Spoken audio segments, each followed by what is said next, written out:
ஜெபம் செய்வோம். அன்பும் இரக்கமுள்ள பரலோக பிதாவே, மனமகிழ்ச்சியான இந்த காலை வேளைக்காக நன்றியோடு ஸ்தோத்திரிக்கிறோம். இதில் இந்த நாட்களிலே 3ஆம் நாள் இதனுடைய பிரசனத்திலே நாங்கள் அமர்ந்திருப்பது நீர் எங்களுக்கு கொடுத்த பாக்கியம், கிருபை, இரக்கம், தயவு. ஆண்டவரே, நீர் எங்கள் மீது வைத்த அன்பு, இதற்காக நன்றி செலுத்துகிறோம். நாங்கள் நிற்பதும் நிர்மூலமாகாமல் நிற்பதும் கர்த்தருடைய கிருபையே. உடைய இரக்கங்களுக்கு முடிவில்லை, அவை காணுதலும் புதிதாக இருக்கிறதுக்காய் ஸ்தோத்திரம். இந்த நாள் முழுவதும் இந்த ஜெபத்தில் பங்கு பெற்ற மக்களோட நீர் எவ்வளவு அன்பாக இருந்தீர். அவர் தேவைகளை சந்தித்தீர், அவர் ஜீவனை காத்தீர், அவர் பிள்ளைகளின் ஜீவனையும் அவருடைய எதிர்காலத்தையும் நீர் ஆசீர்வதித்திருக்கிறீர். உமக்கு நன்றி செலுத்தும் ஸ்தோத்திரிக்கிறோம். என்னை சிநேகிக்கிறவரை நான் சிநேகிப்பேன் சொன்னவர், நன்றியோடு ஸ்தோத்திரிக்கிறோம். இந்த அதிகாலையிலே நாங்கள் வேதத்தை வாசித்தோம், அதை நேசித்தோம், அதை தினந்தோறும் படிக்கவும் முற்பட்டிருக்கிறோம்.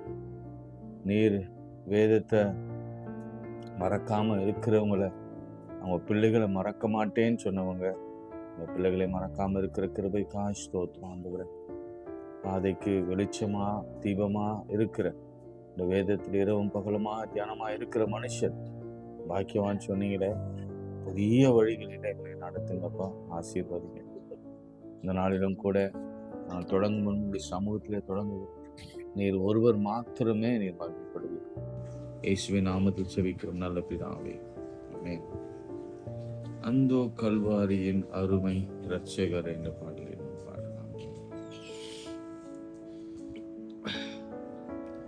அந்தோ கல்வாரியில் அருமை இரட்சகரே, சிறுமை அடைந்தே தொங்கினார், சிறுமை அடைந்தே தொங்கினார்.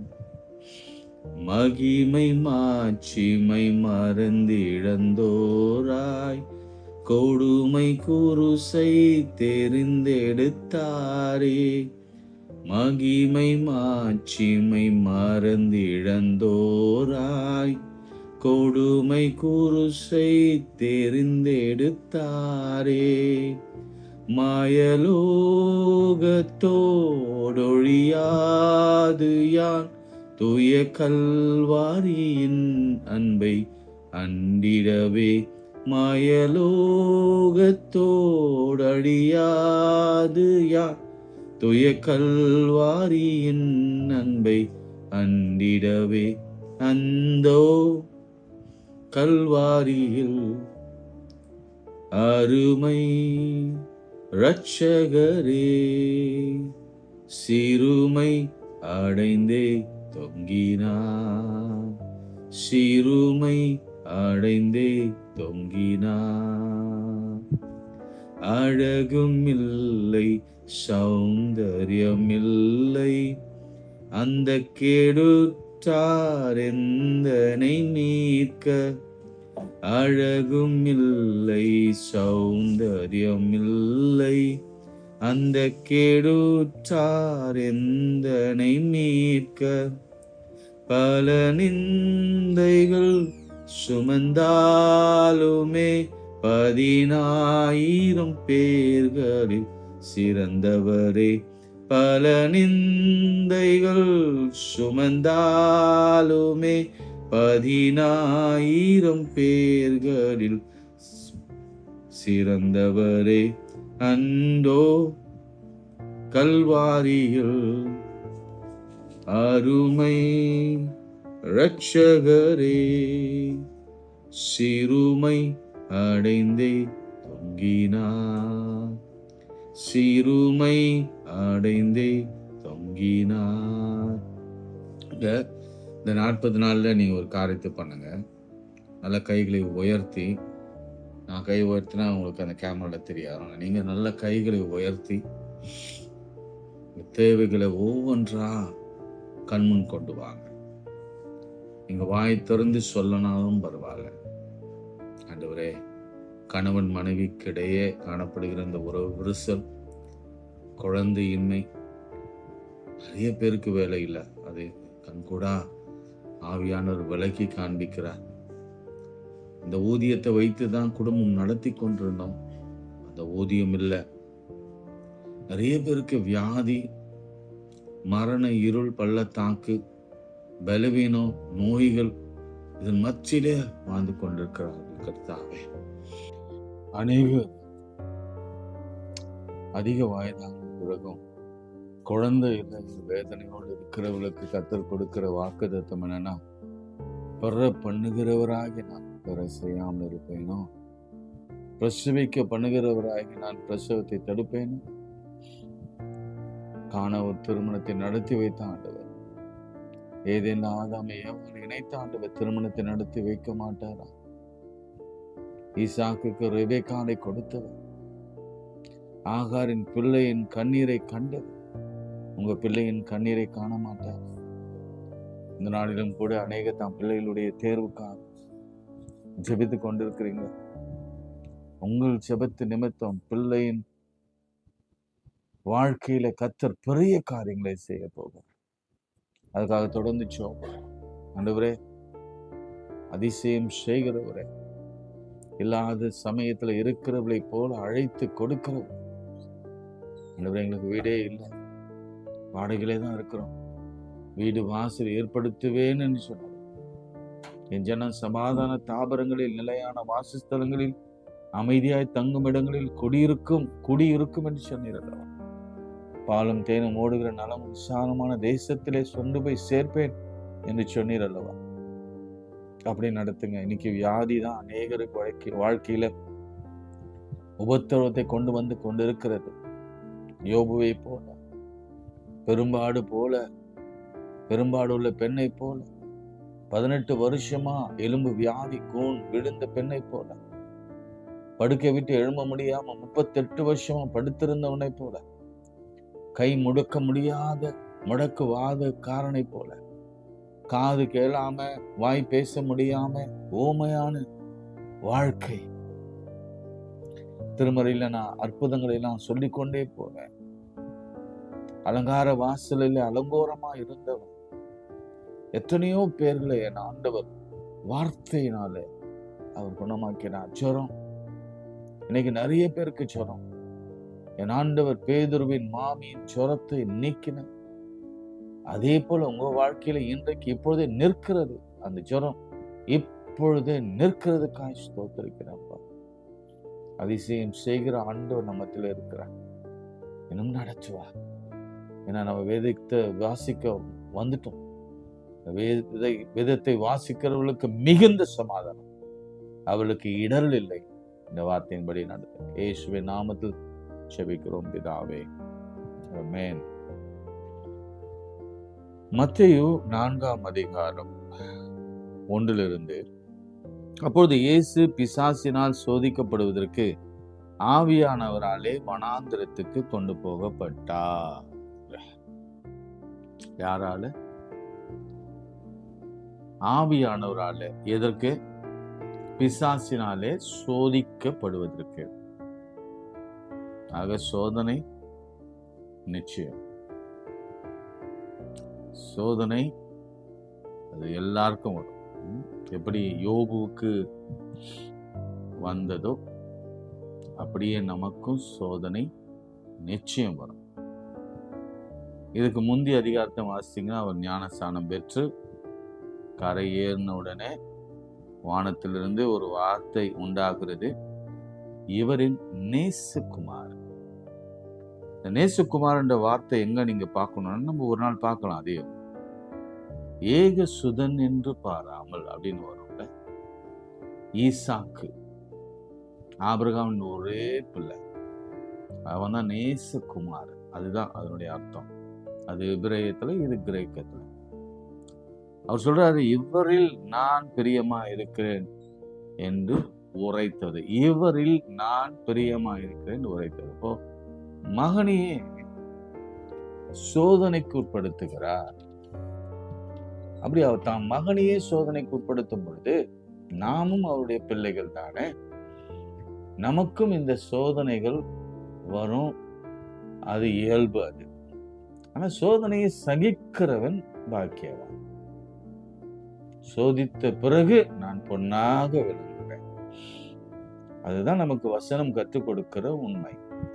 சரி, இந்த லெந்து நாட்களிலே இரண்டாவது நாம் பார்க்க வேண்டிய மிக முக்கியமான காரியம் 40 நாள். நான் சொன்னேன் 40 நாள் எவ்வளவு முக்கியம் அப்படின்னா, இங்க பாருங்க, இரவும் பகலும் 40 நாள் உபவாசம் இருந்த பிறகு, 40 days இரவும் பகலும் உபவாசம் இருந்தார்.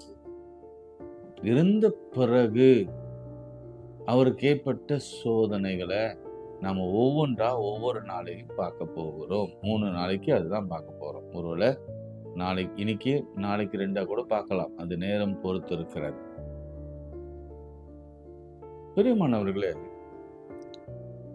முதல் சோதனை என்னன்னா, அப்பொழுது சோதனைக்காரன் அவரிடத்தில் வந்து, நீ தேவனுடைய குமாரனே ஆனால், இங்க ஒரு கொஸ்டினை ரைஸ் பண்றான். இன்னைக்கு நமக்கு இருக்கிற எல்லாருக்கும் ஒரு பிரச்சனை என்ன தெரியுமா? நம்ம கடவுள் பிள்ளையே தானா? சில குற்றங்கள், குறைகள், தப்பிதங்கள், பாவங்கள் இருக்கும், பலவீனங்கள் இருக்கும். இன்னைக்கு நிறைய சபை வளராதற்கான காரணம், ஆண்டவர்கிட்ட நாம் போய் சேராமல் இருப்பதற்கு காரணம், இல்ல இந்த உபவாச நாட்களில நாம நியமிக்காததற்கு காரணம், அல்லது இதை நம்ம கை கொள்ளாததற்கு காரணமே முதலாவது ரீசனு நம்ம பிள்ளைகளா. நான் உங்களுக்கு ரொம்ப ஆணித்தரமா நான் சொல்றேன், பைபிள் வசனத்தின்படி சொல்றேன்.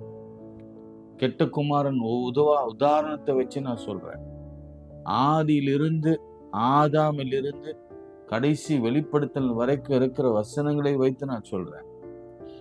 கர்த்தர் நம்ம ஒருபோதும் அவர் வெறுத்து விடவில்லை. அதை நீங்க மனசுல வச்சுக்கோங்க. அவர் சிலுவைக்கு போற வரைக்கும், உயிர்த்தெழுந்த பிறகு, அவர் திரும்பி வருவதற்கே காரணம் நம்ம எல்லார் மீது வைத்திருக்கிற அன்புதான். நேற்று கூட உங்களுக்கு நான் அந்த எரேமியா, எசேக்கியேல் 33 அதிகாரத்தை வாசித்து காண்பித்தான்ல, திரும்ப வாசித்து காண்பேன். இதை நம்ம மறக்கவே கூடாது. கர்த்தருடைய ஆண்டவர் உரைக்கிறது என்னவென்றால், நான் துன்மார்க்கருடைய மரணத்தை விரும்பாமல், துன்மார்க்கன் தன் வழியை விட்டு திரும்பி பிழைப்பதையே, பிழைப்பின வார்த்தை வச்சிங்களா, பிழைப்பு, நீதிமான் பிழைப்பான். அது ஆங்கிலத்துல என்னன்னு பார்த்துங்க. பிழைப்புனா லைஃப், நல்ல வாழ்ந்து, ஆத்துமா வாழ்வதை போல எல்லாவற்றிலும் வாழ்ந்து பிழைப்பு விரும்புகிறேன். அதனாலதான் நம்ம ஜீவனோட வைத்திருக்கிறார். நம்ம உடனே நம்ம எக்ஸ்க்ளூட் பண்ணிக்கூடாது. சில நேரத்துல அதுதான் பெரிய பெரிய பெரிய பெரிய தப்பு. என் ஜீவனை கொண்டு சொல்கிறேன்னா ப்ராமிஸ் பண்றாரு. ஆண்டவர் ப்ராமிஸே பண்ண மாட்டார் யூசுவலா. சத்தியமா சொல்றேன் அப்படின்னு சொல்றாரு. இஸ்ரவேல் வம்சத்தாரே, உங்கள் பொல்லாத வழிகளை விட்டு திரும்புங்கள். 2 முறை திரும்புங்கள். எப்பவுமே இந்த 2 வார்த்தை வந்ததுன்னா நீங்க இதை யோசிச்சு வச்சுக்கோங்க. இது ரொம்ப முக்கியம். மெய்யாகவே மெய்யாகவே அப்படின்னு வர வார்த்தை ரொம்ப ரொம்ப இம்பார்ட்டன்ட். அது நீங்க குறிச்சு வச்சுக்கணும். மெய்யாகவே மெய்யாகவே சொல்ற மாதிரி திரும்புங்கள், நீங்கள் ஏன் சாக வேண்டும் என்று அவளோடு கூட சொல் என்றார். நீங்க ஏன் சாகணும்? நீங்க ஆண்டு விட்டு பிரிந்து போனா லாஸ் ஆண்டவருக்கு இல்ல, நாம தான் செத்துருவோம், நாம தான் அழிந்து போவோம், நாம தான் துக்கப்படுவோம், நாம தான் இழப்ப சந்திப்போம், நாம தான் தனித்து விடப்படுவோம், நாம தான் எல்லா காரியங்களும் அனுபவிப்போம். அவருக்கு எந்த நஷ்டமும் இல்லை. அதனால முதலாவது நீங்க புரிந்து கொள்ள வேண்டிய விஷயம் என்னன்னா, நம்ம தேவனுடைய குமாரர் என்பதை நீங்க புரிந்து கொள்ள வேண்டும். நம்ம கர்த்தருடைய பிள்ளைகள் என்பதை அறிந்து கொள்ள வேண்டும். நம்ம கிறிஸ்துவின் பிள்ளைகள் என்பதை புரிந்து கொள்ள வேண்டும். உயிர்த்தெழுந்த பிறகு அது வரைக்கும் அவர் என் சகோதரர் சொன்னார், சீஷர்கள் சொன்னாரு, நண்பர்கள் என்று சொன்னாரு. உங்களுக்கு தெரியும், அந்த வசனங்கள்லாம் நீங்க எடுத்து வாசித்து பாருங்க. இயேசு தான் சீஷர்களையும் மக்களையும் சொன்ன வார்த்தை நண்பர்கள், சீஷர்கள், வேலைக்காரர்கள், சிநேகிதர்கள் இப்படிலாம் சொல்லிட்டு, உயிர்த்தெழுந்த பிறகு பிள்ளைகளே உங்களிடத்துல இது ஆக்கிரம் உண்டா அப்படின்னு கேட்டார். அவ்வளவு ஆச்சரியம் பாருங்க. அவை அப்பா ஸ்தானத்துல அவர் நம்மை ஏற்றுக்கொண்டார். அதை முதல்ல நீங்க புரிஞ்சுக்கணும். அதனால நான் ரொம்ப குடிக்கிறேன், நான் நிறைய பாவமான காரியங்கள், அதை சொல்ல விரும்பல, சில பாவமான காரியங்களை நான் செய்யறேன், நான் இந்த திருடினேன், நான் கொள்ளடிச்சேன், நான் அப்படி செய்தேன் இப்படி செய்தேன் அப்படின்னு சொல்லி நீங்க உங்களை தனிமைப்படுத்தி கொள்ள வேண்டாம். எல்லாரும் அவருடைய பிள்ளைகள் ஆகும்படி அவர்களுக்கு அதிகாரம் அவர் கொடுத்திருக்கிறார். எல்லாரும் பிள்ளைகள் ஆகும்படி அவருக்கு அதிகாரம் கொடுத்திருக்கிறார். அதுதான் பிள்ளைகளின் அப்பம் அப்படின்னு நம்ம அன்னைக்கு பார்க்கிறோம். கானானிய பெண் அந்த நிகழ்ச்சியில பிள்ளைகளின் அப்பம், அந்த உறவுல கொஞ்சம் ஸ்ட்ராங்கா இருக்கும். அப்பாதான் அவர் அடிச்சாலும் வாங்கிக்கணும், அவர் சோதிச்சாலும் ஏத்துக்கணும், அவர் திட்டினாலும் வாங்கிக்கணும், அவர் கொஞ்சம் கடுமையா பேசினாலும் வாங்கிக்கணும், நமக்கு வறுமை அனுமதிச்சாலும் வாங்கிக்கணும், நமக்கு லேட் ஆனாலும் வாங்கிக்கணும், நமக்கு தாமதமானாலும் வாங்கிக்கணும். ஏன்னா அவர் நமக்கு அப்பா. அப்பா எனக்கும் நமக்கு தப்பே பண்ண மாட்டார், தீமையே செய்ய மாட்டார். சரிங்களா? இப்ப இயேசுவுக்கு அவர் தீமையே செய்யல, அலோ பண்ணார். இந்த ஃபர்ஸ்ட் விஷயம் தான் நான் சொல்லி நான் ஜெபிக்க போகிறேன். அவன சொல்றான், இந்த கல்கள் அப்பங்கள் ஆகும்படி சொல்லும் என்றார். அவர் பிரதித்திரமாக, மனுஷன் அப்பத்தினாலே மாத்திரமல்ல, தேவனுடைய வாயிலிருந்து புறப்படுகிற ஒரு வார்த்தையினாலும் பிழைப்பான். அங்க நாங்க பார்த்தோம்ல, பிழைப்பு பத்தி நாம் பார்த்தோம்ல, நீதிமான் பிழைப்பான். நம்ம உயிரோடு இருக்கணும்னா வார்த்தை அப்பம் மிக மிக மிக மிக முக்கியம். அதுதான் அந்த அர்த்தம். சரி, இப்ப நம்ம லிட்ரலா போலாம். கல்லு அப்பம் இதுதான் லிட்ரல்.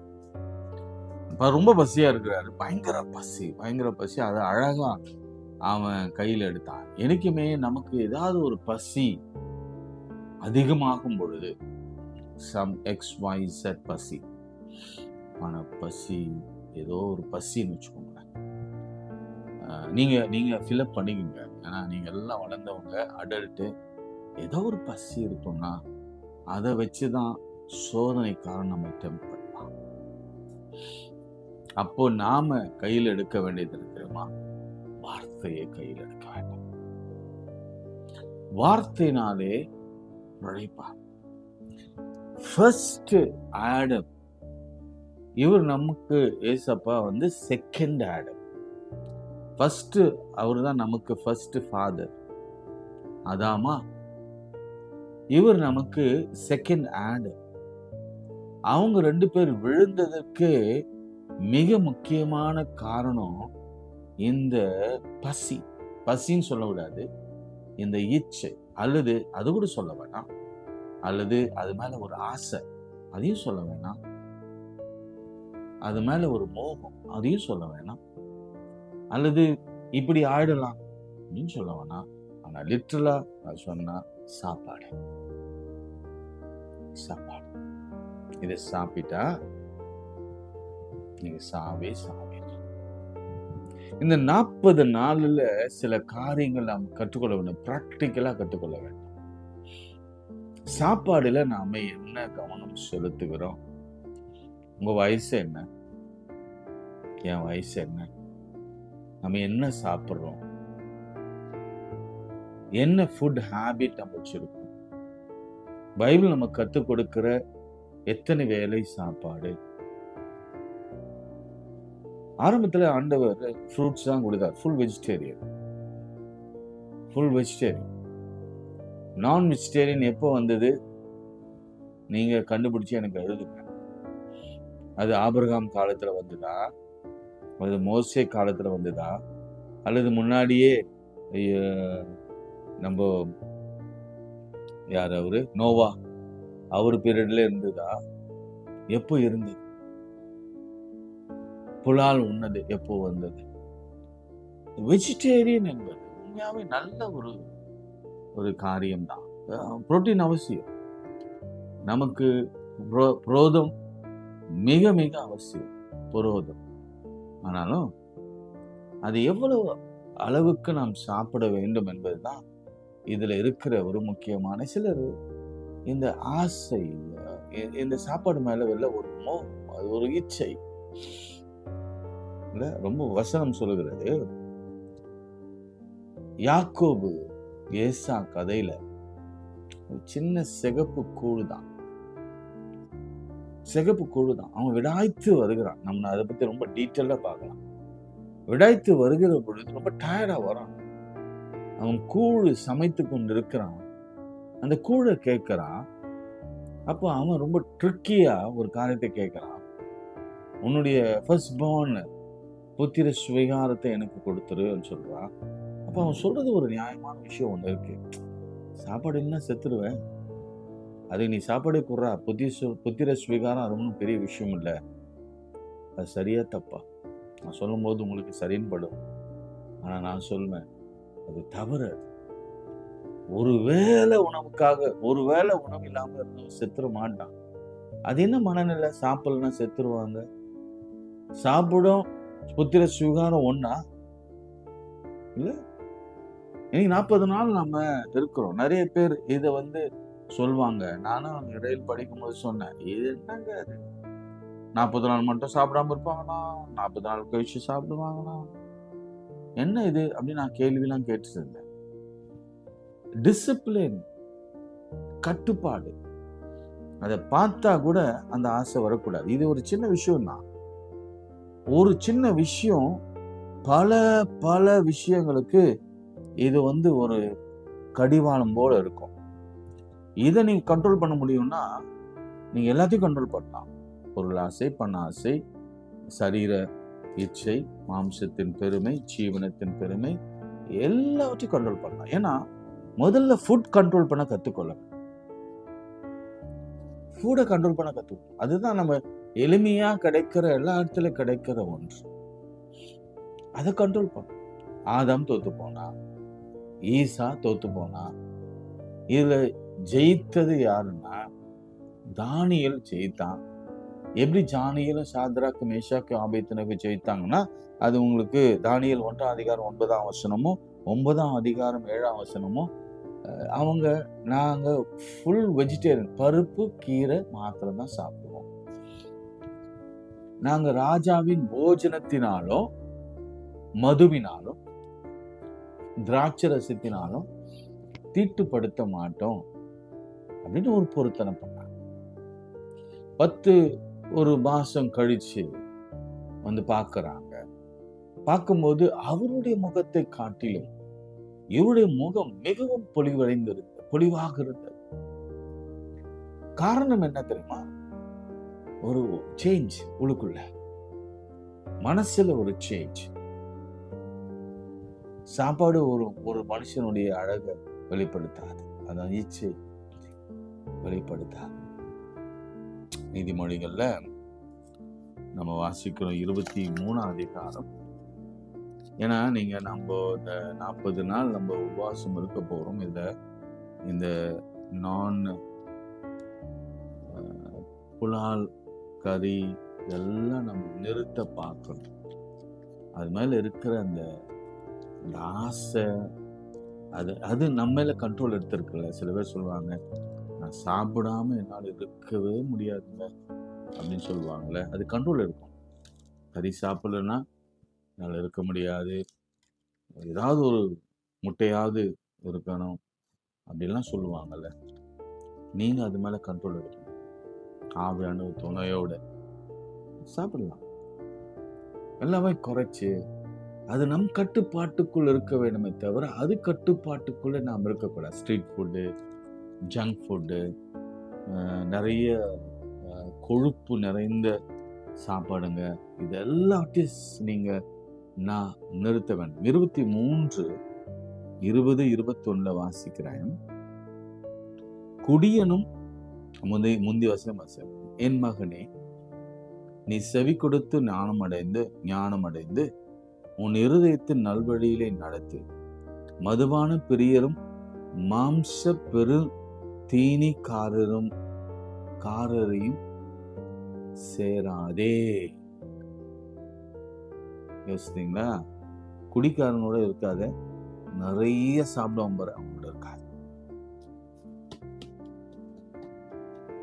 சில ஃப்ரெண்ட்ஸ் இருப்பாங்க, சில ஃபேமிலிஸ் இருப்பாங்க, செம்ம திணி சாப்பிடும், அவங்களோட இருக்காது.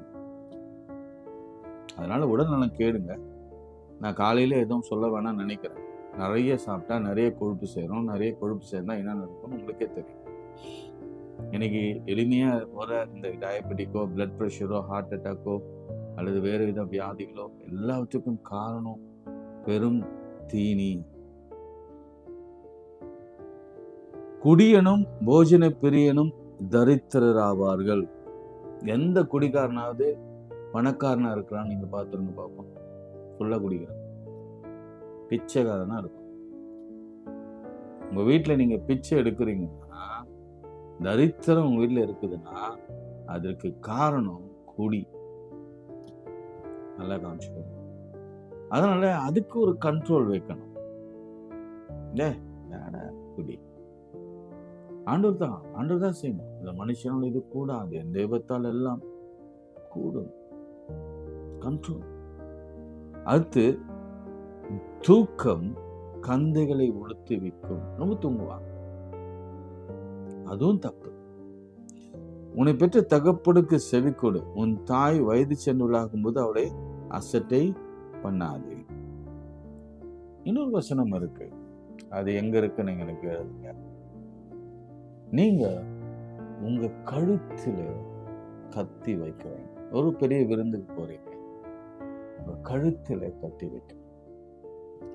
சயின்ஸ் என்ன, சயின்டிஸ்ட் என்ன, டாக்டர்ஸ் என்ன சொல்றாங்கன்னா, நீங்க வயிறு முட்டை அல்லது ஸ்டமக் ஃபுல்லா சாப்பிடவே கூடாது.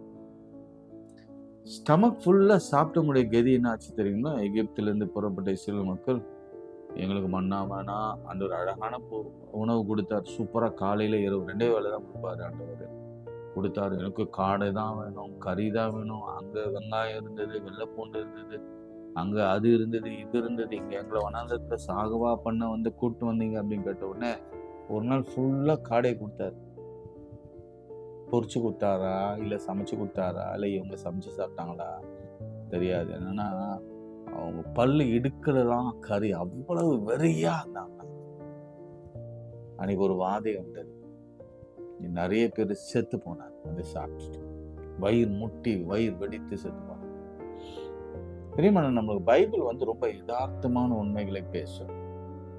கழுத்துல கத்தி வை. நான் எப்பவுமே சொல்லுவேன், விளையாட்டுக்கு சொல்வதும் சரி அல்லது சீரியஸா எடுத்துக்கோ. நீங்க கழுத்துல கத்தி வைக்கலன்னா சென்டர்ல டாக்டர் ஒரு கத்தியை போடுவாரு, இங்கிருந்து கடைசி மட்டும் ஒரு கோடை போடுவார். அதனால நாம ரொம்ப ஜாக்கிரதையா இந்த காலங்களில் இருக்கணும். மருத்துவர் கொடுக்கிற ஆலோசனைப்படியே நம்ம என்ன சாப்பிடணும், என்ன சாப்பிடக்கூடாது, இந்த 40 நாட்கள் அதுக்கு நமக்கு ஒரு வழிவகை செய்து வைத்திருக்கிறது. மற்ற நாட்கள்ல நம்மளால வந்து, ஏன்னா மற்ற நாட்கள் எல்லாம் நிறைய திருமணம் வைப்பாங்க, நிறைய ஃபங்க்ஷன்ஸ் இருக்கும், நிறைய விஷயங்கள் இருக்கும். ஆனா இந்த நாட்கள்ல நம்ம ஆளுங்க ரொம்ப தெளிவா, இல்லை நான்வெஜ் இல்லை, கல்யாணம் இல்லை, ப்ரேயர் மீட்டிங்ஸ் இல்லை, சந்தோஷமான நிகழ்ச்சி இல்லை அப்படின்லாம் சொல்லி நிறுத்திடுறாங்க. ஸோ இந்த சமயத்தை நம்ம பயன்படுத்தி கொள்ள வேண்டும். என்ன சாப்பிட்றோம் என்பதில் மிக கவனமாக இருக்க வேண்டும். தானியேலின் உணவு, கர்த்தர் வனாந்தரத்துல கொடுத்த காலை உணவு, மாலை உணவு, அவ்வளவுதான். சூரியன் மறைவதுக்குள்ள எலியாவுக்கு என்ன அழகா கொடுத்தாரு பார்த்தீங்களா? காலையில ஒரு உணவு, அப்பமும் இறைச்சியும், மாலையில ஒரு உணவு, அப்பமும் 2 வேலை தான். நம்ம 3 வேலை 4 வேலை 5 வேலை நினைக்கிற நேரத்துல 12 மணிக்கெல்லாம் இப்போ சென்னையில நிறைய ரோடு என்ன சொல்றாங்க, ஃபுட் கோர்ட்ஸ் வந்துடுச்சு. சுடுசுடா பிரியாணி வந்து 12-1 மணிக்கு போறான். அவன் சாப்பிட்டு என்ன ஆகுமா? பரோட்டா, சேர்வா, எனக்கு புரியல. அதுவும் அளவா இருக்குன்னா அதுவும் அளவு இல்லை. நம்ம பிள்ளைகளை ரொம்ப ரொம்ப ரொம்ப என்ன செய்யுது, நம்ம ஒபிசிட்டிக்குள்ள நம்ம கொண்டு வந்துட்டோம். நிறைய சாப்பாடு லோட் பண்ணி குழந்தையிலிருந்து திணிச்சு ஒரு பேலன்ஸ் டயட் இல்லை. அட்லீஸ்ட் இந்த 10 டேஸ்லயாவது இப்படி ஒரு ஒரு ஒழுங்குக்குள்ள நாம் கொண்டு வர வேண்டும். ஆண்டவர் சொன்னார், மனுஷன் அப்பத்தினால் மாத்திரமல்ல, தேவனுடைய வாயிலிருந்து புறப்படுகிற ஒவ்வொரு வார்த்தையினாலும் அவன் பிழைப்பான் என்று ஆண்டவர் சொன்னார். நிறைய பவுல் கூட எழுதும்போது நிறைய இதை பத்தி எழுதியிருக்கிறாரு. நேரம் இல்லாதனால நான் சில விஷயங்கள் தவிர்க்க விரும்புகிறேன். இந்த 40 நாள் உங்களால் முடிஞ்சா அல்லது நீங்க ஆண்டவரோட கூட ஒரு பொருத்தனை பண்ணிக்கொண்டு மருத்துவரோட உதவி கூட ஃபேட்டி சாப்பாடு எல்லாம் சாப்பிடாம நிறுத்துங்க. ரெட் மீட் முழுசா நிறுத்துங்க. புரோட்டீன் அவசியம். அந்த புரோட்டீன் சப்ளிமெண்ட்ரி என்ன எடுக்கலாம் எடுத்துக்கோங்க. அப்படி ஒரு 40 நாள் கழிச்சு உங்க முகத்தை போய் பாருங்க. நீங்க எந்த பியூட்டி பார்லருக்கும் போக வேண்டிய அவசியமே இருக்காது. ஐயோ என் உடம்பு குறையவே இல்லை, 40 days ஃபாஸ்டிங் இருந்து பாரு. 40 நாள்ல சயின்ஸ் சொல்லுதுங்க, இது நான் சொல்லல. நம்ம உடல்ல நம்ம ஒரு 365 நாட்கள் இருக்கும் பொழுது அதுல 40 நாட்கள்ல நம்முடைய உணவு பழக்கத்தையே மாத்தினா நம்ம பழைய செல்கள் எல்லாம் சேர்த்து ஒரு புதிய செல்கள் வருமா. அந்த புதிய செல்கள் மிகவும் வீரியமான ஒரு செல்களாக இருக்கும்.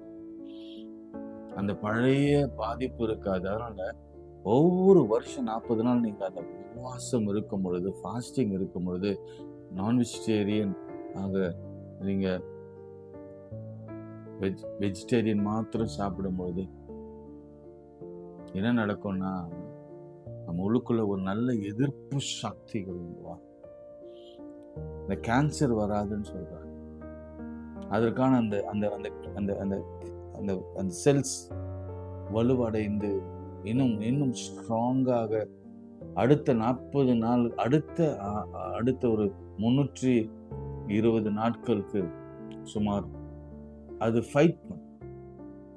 40 days.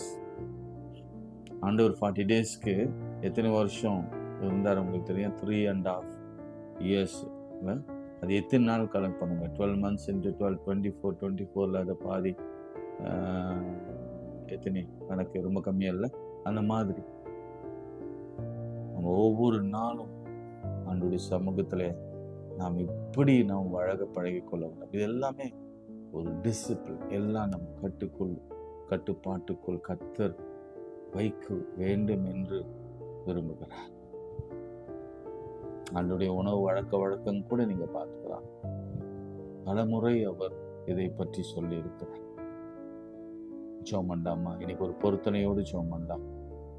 ஆண்டவரே, இந்த உணவுல நான் ஆதாமை போல விழாம, இந்த உணவுல நான் ஏசாவை போல விழாம, இந்த உணவில நான் தானியேலை போல எழும்பி நிற்க உதவி செய்யும். ஷாத்ராக், மேஷாக், ஆபேத்நேகோ போல, என் இயேசு ஆண்டவரை போல, மனுஷன் அப்பத்தினால் மாத்திரமல்ல, தேவனுடைய வாயிலிருந்து புறப்படுகிற ஒவ்வொரு வார்த்தையினாலும் பிழைப்பான்னு சொல்லி நான் வேதத்தை அடிப்படையாக கொண்டு இந்த உணவு இருக்கிற அந்த அந்த அந்த அந்த அந்த கிரேவிங் அதெல்லாம் அடக்கி, ஐம்புலங்களை அடக்கி சரீரத்தை நமக்கு ஒப்பு கொடுக்குறோம். ஆண்டவரே, ஒரு புத்தியில ஆராதனையை கொடுக்குறோம். நீங்க எடுத்து பயன்படுத்துங்க சுவாமி. எங்களுக்கு ஒரு டிசிப்ளின் ஃபுட் ஹேபிட்டாகவும் ஒரு ஃபுட் சார்ட்டை எங்களுக்கு கொடுங்க சுவாமி. நல்ல பலனோட சுகத்தோட இந்த உலகத்துல நாங்கள் நீண்ட நாட்கள் வாழ, ஒரு வருஷத்துக்கு 40 நாள் ஆகுது நாங்கள் இப்படிப்பட்ட ஒரு வழக்கத்தை கடைபிடிக்க நீர் உதவி செய்யும். எங்கள் ஆயுச நாட்களை நீடிக்க பண்ணுகிற எந்த பழக்கம், எங்கள் சரீரத்துல சுகத்தை கொடுக்கிற இந்த பழக்க வழக்கம், எங்க சரீரத்துல ஆரோக்கியத்தை கொடுக்கிற இந்த பழக்க வழக்கம், கேன்சர் கிருமிகள் வராமல் தடுக்கிற இந்த பழக்க வழக்கம், பலவிதமான புற்றுநோய்கள் வராதபடி தடுக்கிற இந்த பழக்க வழக்கம், டயபெட்டிக்ல இருந்தும் பிளட் பிரஷர்ல இருந்தும் சரும வியாதிகள் என்னை விடுதலையாக்குற ஒரு பழக்க வழக்கம்.